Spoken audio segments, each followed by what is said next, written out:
everybody, welcome to my channel. For those of you who don't know, I'm Alisa Diane, and I am a writer, director, filmmaker, author, and the host of Alisa on the Mic podcast with friends. Last week, I did a segment or video where I discussed my journey in creating an award-winning web series with no resources. From that video, I got a lot of questions concerning an array of things, from how I pick my cast, where I get my locations, how I come up with different types of resources, where I draw my inspiration, even down to how I juggle being a wife, a mom, working a regular 9 to 5, and just being creative overall. So though I want to answer every question appropriately, today we're going to talk about how I balance being a wife, a mother, and being creative, and even where I draw my inspiration. So I need you guys to stay tuned, and when we return, I'm going to dive right in.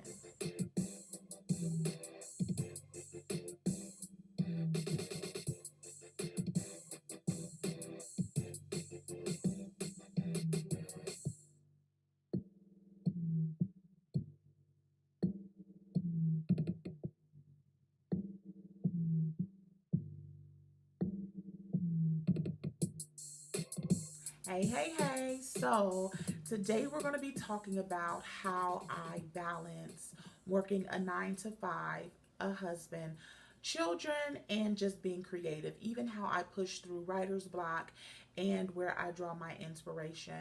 I want to start with where I draw my inspiration.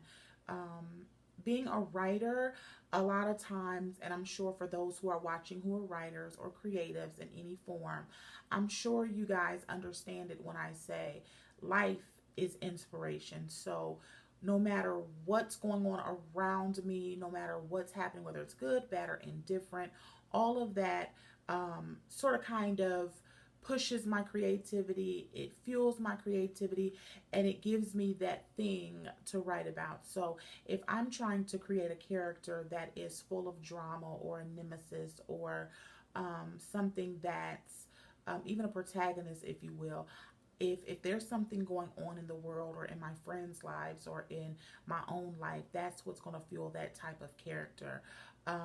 If I want somebody to be antagonistic, or if I want someone to be, you know, if I'm in a lovey-dovey kind of mood, then I'm naturally going to write that in the character. So I draw a lot of inspiration from life itself. Um, what's good about that is that there's not a day that goes by that I'm not consciously or subconsciously creating. So that doesn't mean that I don't hit points of a writer's block, or where I'm confused, or where I feel like, oh, whatever it is that I'm writing at the time doesn't make sense, or it feels like I'm not getting anywhere with it. For those type of instances, I always just push through. I feel like you can always come back and rewrite if something doesn't make sense, or if something doesn't go the way it is that you want it to go, or if it's not lining up the way you want it to go. My solution to that is always to just keep writing, because when you walk away from something and come back to it, a lot of times you're not going to see it through the same lens that you saw it through when you initially put pen to paper. So for me, when I'm approaching a point where I'm unable to like flow, I take a deep breath and I keep writing and I push through, because at the end of the day, it's better to have a shell of a script or a shell of a book, and go back and fill in the pieces or take away things, than it is to, let's just say, have 6 pages down and you're stuck on a part, versus you having 120 pages done and you're able to come back and fix that. It's easier to fix a few things than to write an entire thing. So my suggestion would simply be to, when it comes down to having writer's block, it would be to just keep writing. Write something. I don't care if it's 3 sentences. I don't care if it's a paragraph. I don't care if it's 5 pages. You got to write something. You got to keep pushing. You got to make your mind and train your mind to be able to create even when you don't want to create. I know there's times for me where I'm extremely exhausted from doing just normal day-to-day stuff. Usually writing and creating is something that I do at night. So the later that it gets, the more creative I become. So I don't know if it's like some sort of like thing, but most creatives that I know, they create at night. So I think the frequency or something is a little less congested. I know for me, my husband is usually at work at night. My kids are usually settled and in their respective places. The dog is kind of settled. Everybody, everything, around the house is pretty quiet. So my thoughts are a little clearer. I can function a little bit better. During the day, I feel like I'm answering phone calls. I'm troubleshooting things. I'm a nurse, a counselor. I'm all these different things to my children and to my husband. So I feel like when I sit down to write and be creative, and that's whether I'm writing the books or I'm writing on a script, I like to be uninterrupted. I like to put on some music and I like to zone completely out. So a lot of the times when I am writing or I am creating, my kids don't really bother me much. They may shoot me a text or they may pop their head in and check on me to make sure I'm okay. But for the most part, I make sure they have everything that they need so that when I get into that space, I am not interrupted. And that goes back to the whole writer's block thing. For those of you who have experienced writer's block, a lot of times it's difficult to shake past that. So when you get into a zone, you don't want to be interrupted. You want to write when it's flowing. You want to strike while the iron's hot. So that's my biggest thing, and that takes me back to working a regular 9 to 5. So I've been writing for a while now, and I try to juggle working a regular job and being creative and being a wife and being a mother. And as the demands of motherhood increased, and the demands for my creativity and my dream and being able to be a filmmaker, as that increased, something had to give. I mean, working, I would be driving a school bus, and there would be times where I would write all night long or shoot into the night, and then come home and edit, and then next thing I knew, it was 6 o'clock in the morning and I had to be at my first stop at 6:45. So it was like, what do you do? So now I'm driving sleepy or being extremely tired throughout the day and groggy. So it's like something at some point had to give. So I decided to resign a little over a year ago and pursue filmmaking full time. Now that's a decision that I had to make, consulting my kids, my husband, just to see kind of, was that something that was feasible? Was it something that would impact the family? Is it something that I needed to hold off on and wait? And what we found was that for us at that particular time, the best thing was for me to resign and focus on my dream and filmmaking full time. And that's not a decision that I would tell people. Naturally, I've been wanting to resign for years, but you have to get to a certain point in your dream and in your path where it's like, okay, it is decision making time. Because for the most part, I was able to do both. I was able to juggle everything. I was able to find time and carve out time. But as you start to grow, and as your territory enlarges, and as your path, broadens, you start to come to the fork in the road quite often. You start to hit that point a little more frequently than you would, in years past or in journeys past. So you'll know when that time comes, and a lot of times, making a decision like that is very scary. I can't say that my nerves don't get bad, or I can't say that I don't get scared, because all of that is a part of the process.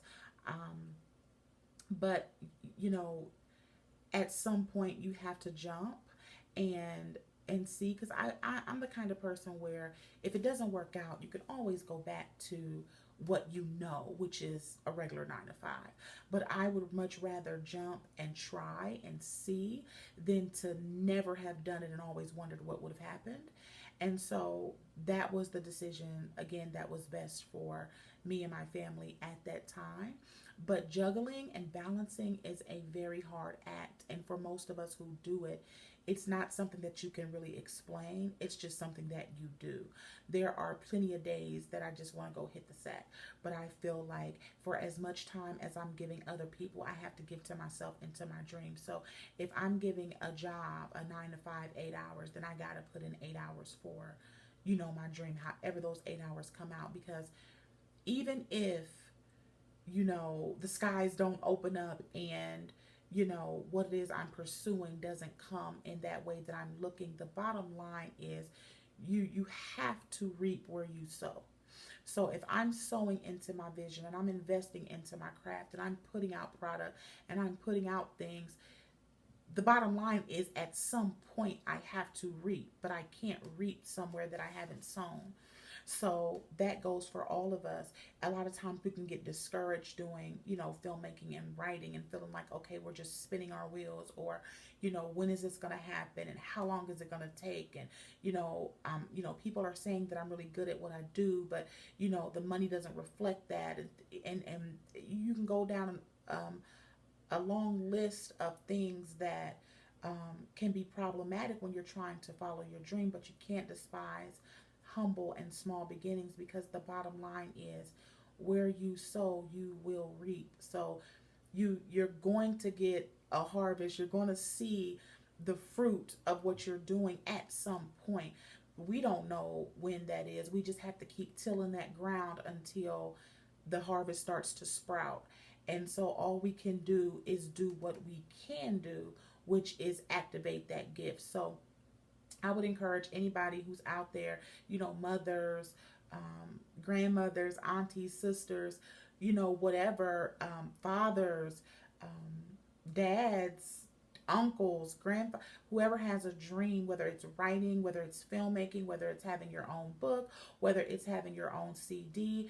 It doesn't, age is not a factor. You can always start. It's never too late. And you can't expect something from nothing. So if you never start, you'll never know.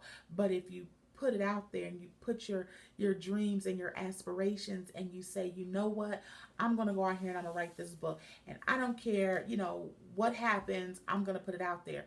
Well, if 10 people buy the book, that's more than nobody buying nothing. It's more than what you would have had you not written the book. And then you just never know what's going to happen, because at the end of the day, there's somebody out there. There's an audience for everybody. There's room for everybody. We don't have to always aspire to be validated by the powers that be. We have it within us to build relationships and to build that trust and to build that foundation on our own dreams and goals and things like that. And that's what allows other people to buy into what we're doing. But if you never put anything out there, no one's going to buy into what they can't see. So yeah, that's how I do. That's how I balance. That's where I draw my inspiration. That's how I push through writer's block. The biggest thing is to just do it. You can't sit on what you feel nudging on the inside. You can't sit on something that, is keeping you awake at night, or is making you feel like, okay, I'm not happy over here in this job, and I really would like to do this, and I would really like to do that. You have to start putting steps in motion and putting things out there to be able to carve out a niche, to be able to eventually leave what you don't like and go to what you do like. And it's all about building relationships. It's all about building that trust. And it's really about believing in yourself and believing enough in what you're doing to make it come to pass. So that's that for this segment. If I didn't answer all that you wanted me to answer with this particular question, leave your questions in the comment section below. I do read them. I will see them, and I'll make a subsequent video to answer what I did not answer in this one. And just keep in mind, everybody starts somewhere. Don't compare your journey to anyone. You are in competition with yourself. Your gift and your callings and your purpose is tailor-made to you. So regardless if somebody's doing something that looks like what you're doing, yours is tailor-made to you. So never give up. Never stop believing in what was put on the inside of you. So with that being said, I'm going to leave you guys. And if you haven't already, please subscribe to the channel, like, comment, share it. And if you haven't already seen my previous videos, if you haven't seen Saved in the City, the web series, check it out. I'm going to put the video somewhere on this on this segment. It'll also be in the links, the comment section below. If you haven't seen Alisa on the Mic podcast with friends, check it out. We get into some intense conversations. You're gonna love it. I also have a short film, My First Love, that's on Amazon and it's on my YouTube channel. So check that out as well, and just check out some more of the other videos that I've done, kind of giving tidbits on my journey. I don't have the answer to everything, but I can share what I know. But until next time, I will see you guys later.